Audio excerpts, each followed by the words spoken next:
Qualifier 2 Punjab வந்து பார்த்தீங்க அப்படின்னா ஆர்சிபியோட தோத்துருக்காங்க.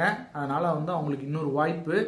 ஜிடியை ஜெயிச்சு மும்பை வந்து வந்திருக்காங்க. பஞ்சாபுக்கும் மும்பைக்கும் மேட்ச். இந்த மேட்ச்ல யார் வின் பண்ணுவாங்க, யார் ஃபைனல் போவாங்க அப்படின்னு பார்த்தீங்க அப்படின்னா என்னோட ப்ரெடிக்ஷன் 100% ரொம்ப ஷார்ப்பாக, ரொம்ப தெளிவாக, ரொம்ப கான்ஃபிடென்ட்டாக சொல்கிறேன்.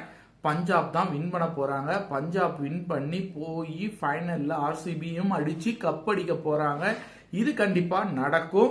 ஏன் அப்படின்னா கண்டிப்பா அதுக்கான தகுதி உள்ள ஒரு கேப்டன் யாருன்னா ஸ்ரேயஸ் ஐயர். ஸ்ரேயஸ் ஐயர் உண்மையாலுமே சூப்பரா வந்து லாஸ்ட் இயரும் பண்ணாரு. அதுக்கு முன்னாடி டெல்லிக்கு பண்ணும் போதும் ஃபைனல் கொண்டு போனாரு. இந்த தடவை வந்து கண்டிப்பாக மும்பையை வந்து கண்டிப்பாக குஜராத்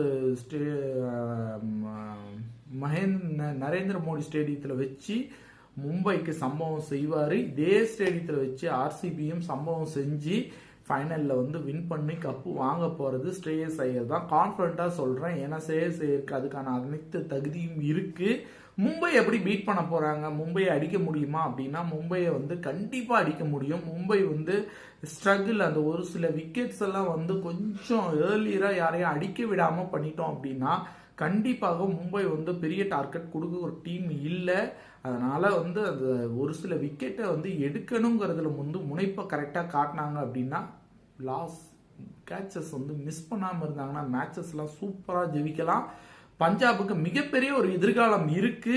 இந்த மேட்ச் வந்து மும்பை மேலே நடக்கக்கூடிய இந்த மேட்ச் வந்து பார்த்தீங்கன்னா நாளைக்கு சண்டே பயங்கரமாக இருக்க போகுது. இந்த மேட்சை வந்து பார்த்தீங்க அப்படின்னா பஞ்சாப் வந்து மும்பையை வீழ்த்தி பஞ்சாப் வெற்றி அடைவாங்க. வெற்றி அடைஞ்சு ஃபைனல் போவாங்க. ஃபைனலில் ஆர்சிபி அடித்து பஞ்சாப் தான் இந்த வருஷம் கப்பு வாங்க போகுதுங்கிறது என்னோட ப்ரெடிக்ஷன்.